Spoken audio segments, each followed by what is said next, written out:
Hi hi hi అందరికీ నమస్కారం. ఎలా ఉన్నారు? ఇప్పుడు టైం అయితే రాత్రి 1:44. ఏంటి బ్రదర్ ఇంతసేపు ఏం చేస్తానావు అంటే, రోడ్డుపైకి వచ్చాను, సాయంత్రమే వచ్చాను. కానీ వచ్చిన వెంటనే ఒక చిన్నపాటి డిస్టర్బెన్స్. ఏంటి అంటే, 3 రోజులకు ముందు నేను సిమ్ ఒకటి రీప్లేస్మెంట్ చేశాను. ఆ సిమ్ నంబరు మీలో చాలామందికి తెలుసు. కారణం ఏంటి అంటే, అది వేరే బ్యాంక్ అకౌంట్కి ఇచ్చిండేటువంటి సిమ్ అనమాట. ఆ సిమ్ నా దగ్గర ఉంటే దాంట్లో డబ్బులు వేసి గేమ్లో పోగొట్టేస్తానని చెప్పి బాగా భయపడిపోయి ఆ సిమ్ని ఇంచాడు బారేసా. ఇప్పుడు 4వ తేదీ దగ్గర పడతాను కాబట్టి దానికి అంటే ఆటోకి ఫైనాన్స్ కట్టాలంటే మనకు డబ్బులు కావాలని చెప్పి సిమ్ రీప్లేస్మెంట్ చేసా 3 రోజులకు ముందు. అప్పటి నుంచి 3 రోజులు అవుతాంటే కూడా ఇప్పటి వరకు కూడా అది యాక్టివేషన్ అవ్వలేదు. జనరల్గా అరగంట లేకుంటే గంటలో యాక్టివేషన్ అవ్వాల్సినటువంటి సిమ్ ఇప్పటి వరకు యాక్టివేషన్ అవ్వలేదు. ఛా అని చెప్పి ఎయిర్టెల్ ఆఫీస్కు ఆల్మోస్ట్ ఒక 10 కిలోమీటర్లు ఖాళీగా వెళ్ళా. వాళ్ళేమ్రా అంటే, బాబు ఆ రోజు అయితే నీది జనరల్గా ఆధార్ కార్డ్ నెంబర్ ఎంటర్ చేసిందని మేము సిమ్ ఇస్తాము, అది అవ్వలేదు కాబట్టి నీ దగ్గర ఉండేటువంటి సాఫ్ట్ కాపీని పట్టిందనా మేము సిమ్ ఇచ్చాము, నువ్వు కావాలంటే హార్డ్ కాపీ అంటే ఒక జిరాక్స్ తీసుకున్నా, దాన్ని బట్టి నేను మీకు సిమ్ ఇస్తాము అన్నారు. ఓసారి ట్రై చేయరా బాబు అంటే ట్రై చేశాడు, సిమ్ అయితే వచ్చేసింది. నాకు తెలిసి ఇప్పటికీ యాక్టివేషన్ అయిపోయి ఉండాలి. ఇది ఆ సిమ్ యాక్టివేషన్ అయిందా లేదా అనే విషయం అయితే నాకు కూడా తెలియదు. ఈ వీడియో ఎండింగ్లో చెప్తా ఎందుకు అది యాక్టివేషన్ అయిందా లేదా ఏంటి అని చెప్పి. ఇప్పుడు ఇంతకీ ఆ సిమ్ ఏంటి అంటే, దాంట్లో డబ్బులు ఉన్నాయి కదా, బండి బాడు కట్టాలి కదా, దానికోసం అనమాట. ఆడు తర్వాత ఈరోజు అంటే 3వ తేదీ తెల్లవారే కొందికి, ఈరోజు 3వ తేదీ నైట్ డ్యూటీ చేస్తానేది, 3వ తేదీ తెల్లవారే కొందికి ఆటో ఫైనాన్స్ వాళ్ళు ఫోన్ చేశారు. ఏంట్రా బాబు డబ్బులు కడతానావా అని. లేదండి నాకు ఒక 4 రోజులు టైం కావాలా, 7వ తేదీ కానీ 8వ తేదీ కానీ డబ్బులు కడతాను అని చెప్పా. కాబట్టి ఈ లోపల డబ్బులు సంపాదించి పెట్టుకోవాలి. ఇక్కడ ఉండేటువంటి పరిస్థితి కాదు. ఈరోజు జరిగేటువంటి ఇంకో విషయం ఏంటంటే, నేను చాలా హర్ట్ అయ్యా, నేను చాలా బాధపడ్డా. కాబట్టి ఇప్పుడు నేను దాని గురించి మాట్లాడాల్సి వస్తుంది. ఇంతకీ అంతగా ఏం జరిగింది అంటే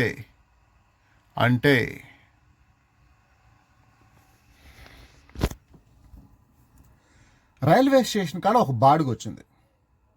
వెళ్ళాను, కస్టమర్తో మాట్లాడుతాండా, వేరే ఆటో డ్రైవర్ వచ్చిందానా వాళ్ళని ఎక్కించుకుని పోతాడు.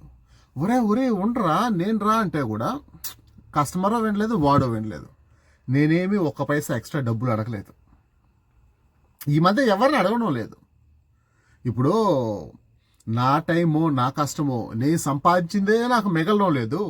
అలాంటప్పుడు కస్టమర్ నుంచి ఎక్కువ ఎందుకు 1 రూపాయి 10 రూపాయలు అడగాలని చెప్పి ఏ కస్టమర్ని నేను 1 పైసా కూడా ఎక్కువ అడగడం లేదు. వాళ్ళకై బుద్ధి ఇస్తే ఓకే, లేకుంటే లేదు. ఆ విధంగా నేను లొకేషన్కి వెళ్ళిన తర్వాత ఆ బాడిగిపోయింది, బాధపడ్డా. అదేవిధంగా ఈరోజు చాలా బాడుగులు ఆటో బుక్ చేస్తారు, నేను లిఫ్ట్ చేసి ఒక లొకేషన్కి వెళ్ళే కొంది క్యాన్సిల్ చేస్తారు. ఎందుకు ఇలా జరుగుతుంది బ్రదర్ అని అడిగితే నాకైతే తెలియదు. కానీ ఆటో వాళ్ళ విషయంలో మాత్రం నాకు చాలా బాధ అనిపించింది. ఏమనంటే, ఆటో వాళ్ళు ఇంత పనికిమాల నా కొడుకులా, ఇంత నీచమైన నా కొడుకులా. ఇప్పుడు ఎవరన్నా రోడ్డు పైన ఒక వ్యక్తి ఉన్నాడు, ఆటో ఆపి మాట్లాడుతుంటే వెనకాల 4 ఆటోలు తీసుకొచ్చి పెడతారు. అంటే వాడు అంటే ముందరుండే ఆటో వాడు కారు ఊసేస్తే నాకునేదానిగా వెనకాల 10 మంది ఉండేది. వాడు ఏరిగేసింది తినేదానికి ఈ ఆటో డ్రైవర్లో వెనకాల 10 మంది ఉండేది. ఒకడి పీ కోసం ఆధారపడేటువంటి ఈ ఆటో డ్రైవర్ నా కొడుకులు, నాకు తెలిసి మీరు గమనించండి. నేను 2,000 సంపాదిస్తాను, 3,000 సంపాదిస్తాను అనే నా కొడుకు కూడా ఆటో డ్రైవర్ నా కొడుకు రూపాయికి 10 రూపాయికి అడక తింటా అంటాడు. ఎందుకంటే ఊరికే వచ్చేయాలి, లేకుంటే ఒకడి పీ వచ్చేయాలి, ఒకడి పీ మనం తినాలి అనేటువంటి ఉద్దేశాలు ఉండేటువంటి ఇట్లాంటి ఆటో నా కొడుకులు. ప్రజలను మోసం చేసి ఎంత కుదిరితే అంత డబ్బు పిండేయాలి అనుకునేటువంటి మోసగాళ్ళైనటువంటి ఆటో నా కొడుకులు. అలాంటి నా కొడుకులు వాళ్ళు చేసే పనుల వల్ల వాళ్ళ బతుకులంతా అట్లే ఉంటాయి. వాడు వేళ్ళు సంపాదించినాయి రూపాయికి 10 రూపాయికి అడక తినే పరిస్థితిలో ఉంటాడు. చాలా మంది ఆటో నా కొడుకులను చూసాను నేను, వాళ్ళ బతుకులే ఇంతే. ఈరోజు ఈ డిస్టర్బెన్స్ అంతా కలిపి కనీసం వీడియో చెయ్యాలి అనే ఆలోచన కూడా రాలేదు. మనసంతా భారం. ఎందుకబ్బా ఈ ఆటో నా కొడుకులు ఇలా ఉన్నారు, వీళ్ళ తాడు దగ్గర ఏమిరా వీళ్ళు మనుషుల జంతువులు అని చెప్పి చాలా చాలా చాలా బాధ అనిపించింది. దానివల్ల వీడియోస్ అయితే ఏమీ తీయలేదు. ఆ తర్వాత వేరే చోటకి వెళ్ళా వీడియో తీద్దామని చెప్పి. అక్కడ ఏమంటే విపరీతమైన దోమలు. నేను ఇట్లా మాట్లాడతా అంటే దోమలు గయ్యని తిరుగుతా అంటే వీడియోలు అలాగే పడతాయి, ఎక్స్పెక్ట్ చేసేట్టు ఉండదు. దానివల్ల అక్కడ వీడియో తీయలేదు. ఈరోజు నన్ను మన ఫ్రెండ్ ఒకరు అడిగారు, నీ పేరు గురించి ఈ ఛానల్కి పరమ్మనే నేను అనేటువంటి పేరు ఎందుకు పెట్టావు, అసలు అదే ఎందుకు పెట్టావు, వేరే ఎందుకు పెట్టకూడదు అని చెప్పి నా పేరు గురించి అడిగాడు. కాబట్టి ఈరోజు వీడియోలో నా పేరు గురించి మాట్లాడదాం. పరం అనే నేను ఈ పేరు ఎందుకు పెట్టాను అనేటువంటి విషయాలు.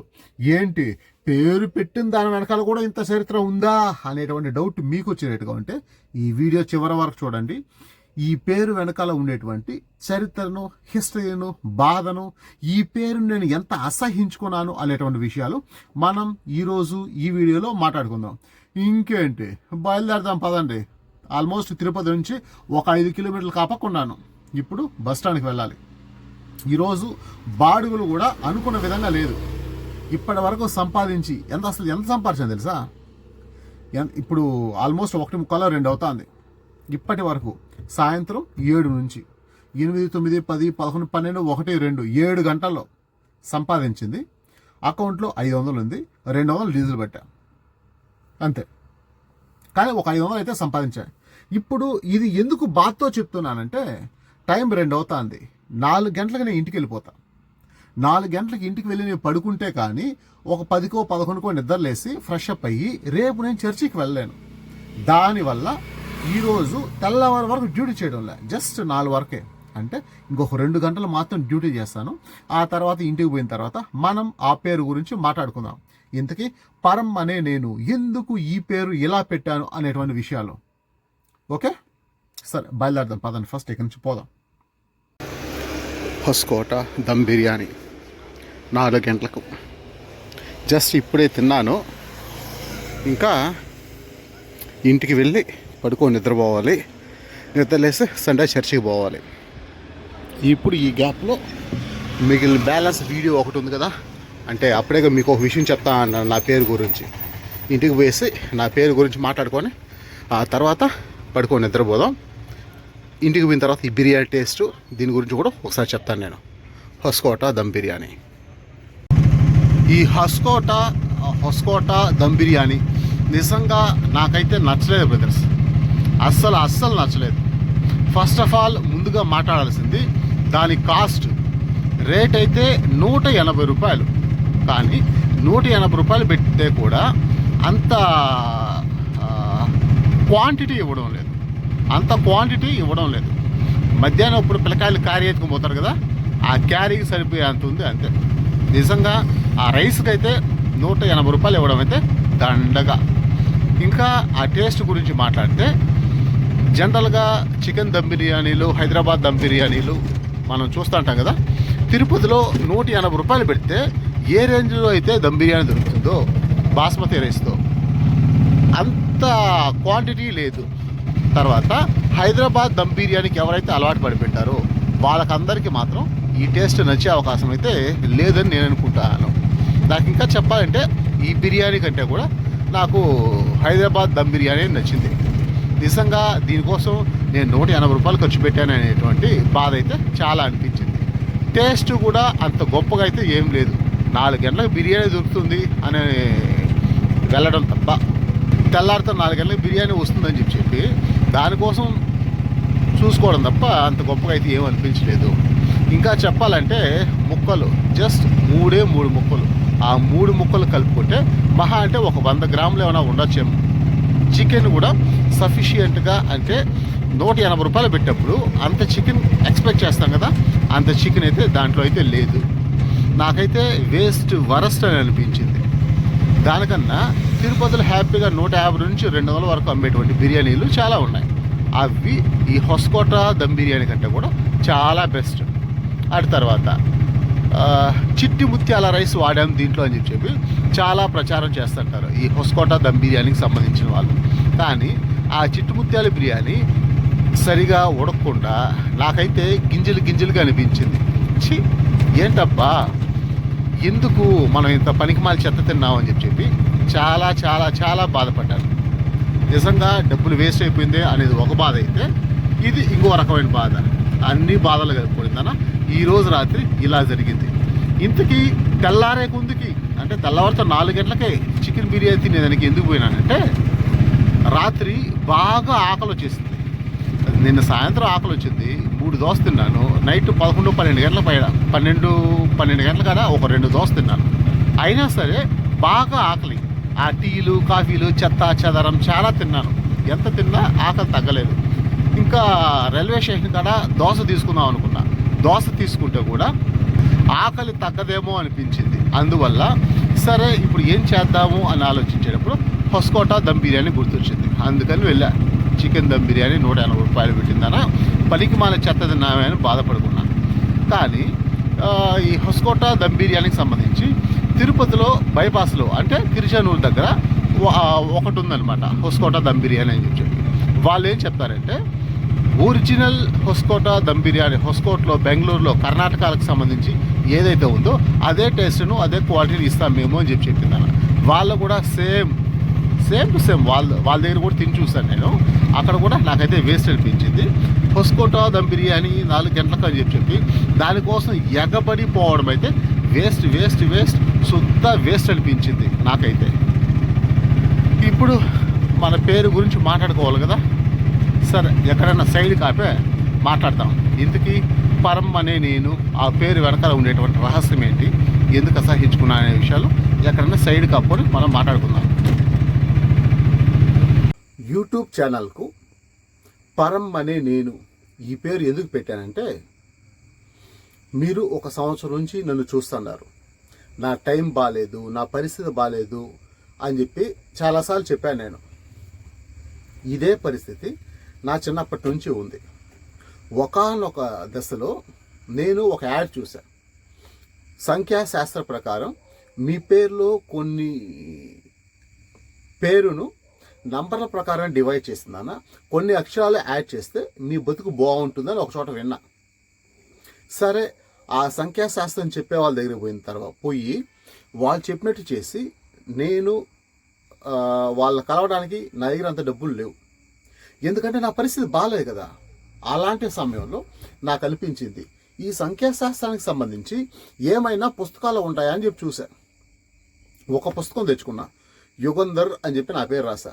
వెనకాల ఆర్ఆర్ అని చెప్పి మధ్యలో హెచ్ అని చెప్పి కొన్ని యాడ్ చేశా. దాన్ని ఒక పుస్తకంలో ప్రతిరోజు 100 సార్లు రాశా. ఎందుకో నా బతుకులు అయితే పెద్దగా మార్పు అనిపించలేదు. అటు తర్వాత మా అవ్వ నన్ను ముద్దుగా పరంధాముడు అని పిలుచుకునేది. అందుకని చెప్పి పరంధాముడు అని పేరు రాశా. పరంధాముడు అని పేరు రాస్తే వెనకాల ఏదో సరక్షాలు వస్తున్నాయి, బేసక్షాలు వస్తున్నాయి అని చెప్పి రకరకాలుగా అది పుస్తకంలో నేను చదివిన దానికి ఇది క్యాల్కులేట్ అవ్వడం లేదు. సరే ఆలోచించి ఇట్లా కాదు అని చెప్పి నేనేం చేశానంటే, పరంధాముడు అనేదాన్ని కొంచెం షార్ట్గా చేసిందన్న. మా అవ్వ పేరు చిన్నక్క అని చెప్పి ఆమె పేరు కొంచెం పెట్టుకున్నదన్న. చిన్నక్క గారి పరం అని చెప్పి అట్లా ట్రై చేస్తే ఎలా ఉంటుందని అనిపించింది. అంటే ఇప్పుడు నా పేరు టి యుగంధర్ కాకుండా సీజీ పరం అని మార్చుకుంటే ఎలా ఉంటుందని అనిపించింది. అట్లా సీజీ పరం అని చెప్పి చూశాను నేను. పేరు బాగుంది, ముద్దుగా ఉంది అని అనిపించింది. ఆ విధంగా ఈ పరం అనే దాన్ని అయితే అలా సెలెక్ట్ చేసుకున్నా. కానీ మీరు ముందు విన్నారు కదా, ఈ పరం అనేదాన్ని, పరంధాముడు అనేదాన్ని నేను అసహించుకున్నా. ఎందుకు అసహించుకున్నానంటే, మా అవ్వకు నేనంటే చాలా ఇష్టం. అవ్వ అంటే నాన్నమ్మ. మేమైతే చిత్తూరు వాళ్ళు లేకుంటే నా సర్కిల్లో నేను చూసేంత వరకు అందరూ నాన్నమ్మను కానీ అమ్మమ్మను కానీ తర్వాత నాన్నోళ్ళ నాన్నను కానీ అమ్మోళ్ళ నాన్నను కానీ అందరినీ తాత అనే పిలుస్తారు. ఆయన మా తాత, ఈయన మా తాత అంతే. అమ్మమ్మ నాన్నమ్మ ఇట్లాంటి కథలంతా నేనైతే చిత్తూరు డిస్ట్రిక్ట్లో వినలేదు. ఫస్ట్ ఆఫ్ ఆల్ నేను వినలేదు.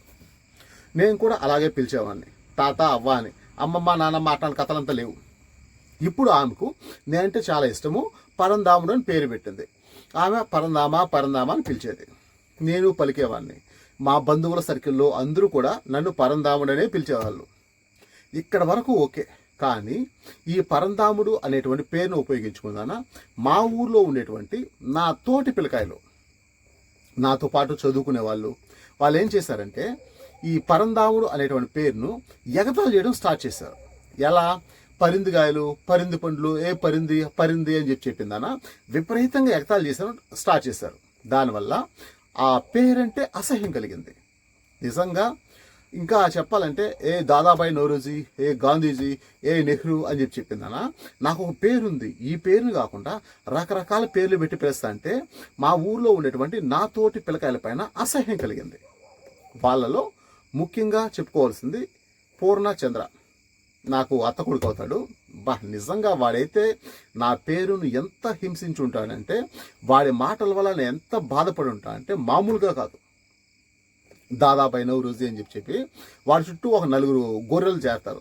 ఈ పూర్ణ అనేటువంటి గొర్రె, ఆ గొర్రె చుట్టూ ఇంకొక 4 గొర్రెలు, అందరూ కలిపి వాళ్ళు పిలిచేటువంటి ఆ పేర్ల వల్ల నేను వాళ్ళతో పెద్దగా ఫ్రెండ్షిప్ కూడా చేసేవాడిని కాదు. హాయ్ అంటే హాయ్, బాయ్ అంటే బాయ్ అంతే.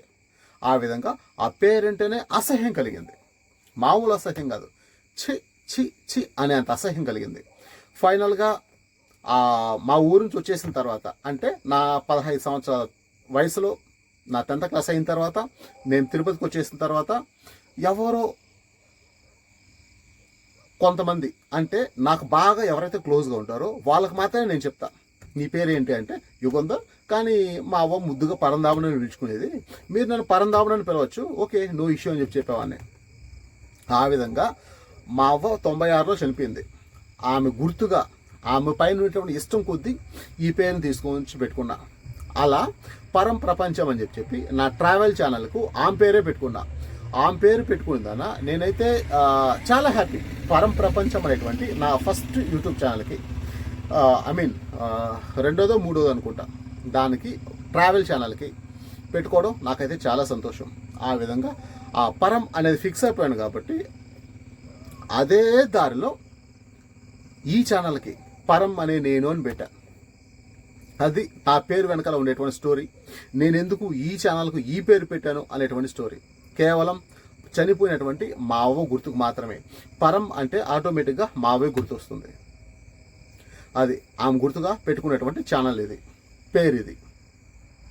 ఎనీవే నా లైఫ్ అయితే ఇలా ఉంది, ఇలా జరుగుతుంది. సడన్గా డ్రెస్ మారింది అనుకుంటున్నారు కదా, ఈ బిట్ వీడియోని మరుసటి రోజు రికార్డ్ చేస్తాను కాబట్టి డ్రెస్ మారింది, అది సంగతి. ఎనీవే ఇప్పటి వరకు వీడియో చూసేందుకు థ్యాంక్ యూ వెరీ మచ్. మన ఫ్రెండ్ ఒకరు అడిగారు నీ పేరు గురించి, అదే నీ పేరు గురించి కొంచెం చెప్పు అని, అందుకని చెప్పి ఆయన కోసం ఈ వీడియో చేస్తాను. అది మనం మరొక వీడియోతో తర్వాత కలుద్దాం. ఇప్పుడు నెక్స్ట్ వీడియో రికార్డ్ చేసుకోవాలి, అదే పరిస్థితి.